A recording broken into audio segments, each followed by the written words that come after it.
guys, it's Joe. Welcome back to Scrappiness YouTube channel. So this project, I'm going to be using this stamp set again in my stash, the Booyah stamp set from Lawn Fawn.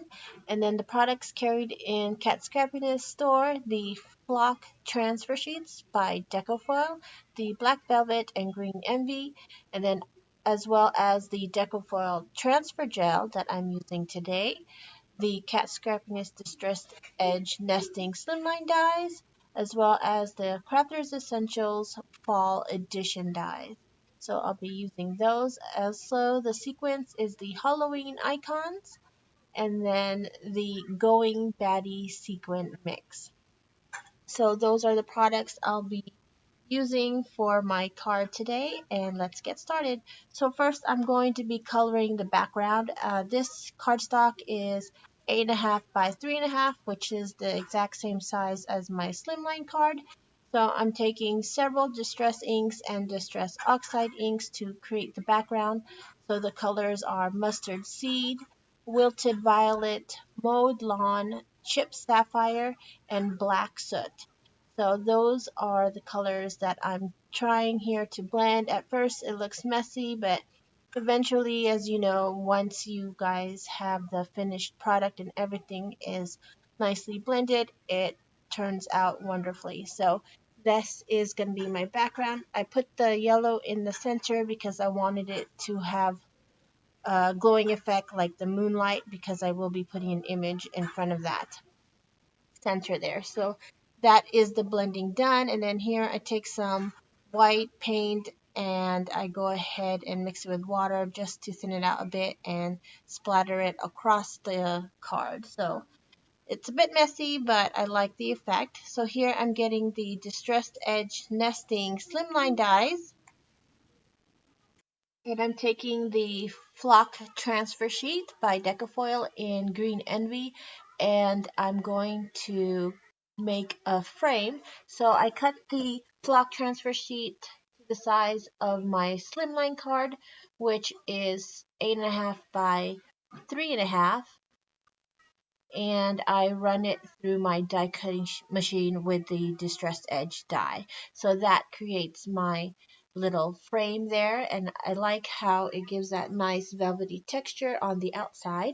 Now here is the tree cut in black cardstock from the Crafter's Essentials Fall Edition die set, but I'm not going to actually use the tree. I'm going to use the negative cutout that I was left with when I cut the tree. So I'm basically using or creating my own stencil with that die. So first I just want to go ahead and attach the acetate sheet to my frame so I can close out that front piece, and that will be the cover of the shaker window. So I just use regular liquid glue, and my acetate sheet is cut at 8.5 by 3.5, so it's basically the exact same size of the slimline card. So I go ahead and press that down, making sure all the edges are nice and sealed and none of the shaker bits will fall out when shaken. So that is how I used the Green Envy Flock transfer sheet just straight from the package and used a die cut. So I like how that green pops. So here is my makeshift stencil. If you're going to do this at home, I recommend you use a really thick cardstock, not a flimsy one, because you will be running the Deco foil transfer gel over that paper. So just a tip, use thicker cardstock when creating your own stencil here. So here I'm just trying to figure out the placement of the tree, and I think I'm okay with that. So here I get the stencil that I created and place it over the die cut so it's exactly where I want it to be. So here is the Decofoil transfer gel, fresh from the package. And the reason why I'm doing this technique on the background is because I really want that nice velvet texture inside my scene that I'm creating. So I'm just getting a little spatula knife, scooping out the transfer gel, and then I'll apply it to my stencil. And I don't want my stencil to move, so I did put some washi tape on the edges of the stencil and the background, because when that stencil moves, you'll be getting some of that transfer gel on your project where you don't want it, and the flock will transfer on that gel. And the reason I know this is because when I actually did the second tree on the other side, that's what happened. I did try to scrape off some of the gel, but you can still see some of the flock on it, but it's okay. It's a distressed tree background. It works with the scene. So here I'm just um, reusing the stencil that I created. I should have just used a new one because I believe there was some transfer gel on the other side of the cardstock, and that's probably how some of that uh, transfer gel seeps through, but it's okay. So here I just got some more transfer gel and I'm applying it with that spatula. Then I scrape it off with my little tool there that I have lying around in my craft room. So it's a nice even layer. Uh, you don't have to go too thick with it, just as long as it's a nice even coat, and then I peel it off. See, if you look closely, there is some transfer gel on the back, and I do try to scrape it off so that when it dries, it's not tacky. The gel starts off white, but then when it completely dries, it turns clear and tacky. But yeah, so that is where I put the trees on one on each side of the background. So I go ahead and set that to dry for an hour or so, or just as soon as the Deco foil transfer gel is clear, then it's ready to go. So here you can see that it's completely dry now. It's nice and clear. I got the black velvet flock transfer sheet and cut it to size. And here I'm using actually my laminator. I put it on the highest setting. I put it in between the um, laminating pouch, and I go ahead and run it 2 times through my laminator just so it's nice and bonded. So now it is ready for the reveal. Hopefully I get this in frame. So here it's nice and bonded so that you peel off the flock transfer sheet and you can see that nice velvety texture on your project.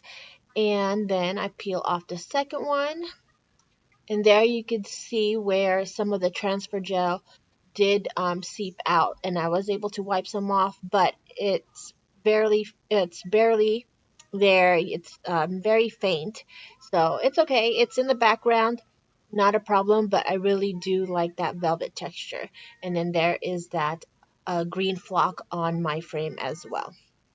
So now, before I start putting this card together, I'm going to go ahead and adhere that background to my slimline card now. So it's ready to go. And I just have some 110-pound cardstock from Michaels, Recollections brand, and it's 8.5 by 3.5. And then that is my background. So here are the images ready to go. Again, it's from the Lawn Fawn Booyah stamp set that I had in my stash. And so here I'm just trying to decide um, where the images will go. All the images of the ghosts are on foam adhesive tape, so they do pop out in the background when I seal the shaker card. So I put the Frankenstein's wife, I guess, in the middle, Frankenstein on one tree, and the ghost pirate on the other. And then I go ahead and apply straight to the background the word bubble that says boo. So I already placed some foam adhesive tape on the frame. So I'm just peeling off the adhesive backing. Also, I rolled up some washi tape so I could put it in the inside of the card so that it's nice and flat when I add the sequin bits. So this one is called Going Batty, and it has some nice vibrant sequins, orange, purple, green, and then it also has some black bat sequence, and that again is called Going Batty. So I go ahead and put them in the card, trying to avoid the edges because again that is where the foam adhesive tape is on the background. So I put those in there, and then also next I wanted to add a few more of those bats, so I just took out the bats from that sequin mix and just added a couple more. So then next, the sequin mix is the Halloween icons, and I like how it has the jack-o'-lanterns. It also has the ghost sequins in there. So I do take just a couple of the jack-o'-lanterns and a couple of the ghosts, as well as the spider web. So I really like all three of those. Oh, and then there's also a cat, and I only put like one or two cats in there. So yeah, I'm just randomly placing them on the shaker card because, not all the shakers will move throughout the whole card. So I just wanted to even them out. So yeah, so those are the two, Going Batty and Halloween icons, the Halloween sequin mix that I used in my card. Then next, all I have to do for this shaker part is apply the frame. So peeling off more of the adhesive backing, and then I make sure that the card is nice and centered because again, if you mess up when you line this shaker window up, you pretty much have to redo the whole card. So make sure you take it nice and slow, and it's um, perfect and centered where you want to place that frame. So here I'm lining it up with the card, and that it's nice and sealed on all the edges. So that is the completed shaker portion. And the only thing that was left to do is add the sentiment, which is Ghoul's Night. Ghoul's Night is from the stamp set, and then I just use a banner stamp set from Lawn Fawn. So I go ahead and adhere that with liquid glue to the center, and I cut out this bat from the Crafter's Essentials Fall die set and just placed him in the center. So that completes my card, and I hope you guys enjoyed this shaker card using the blocked transfer sheets from Deco Foil, and I hope you give this technique a try on your cards, whether it's for Halloween or for whatever theme. So thanks for watching, and I hope to see you soon. Bye.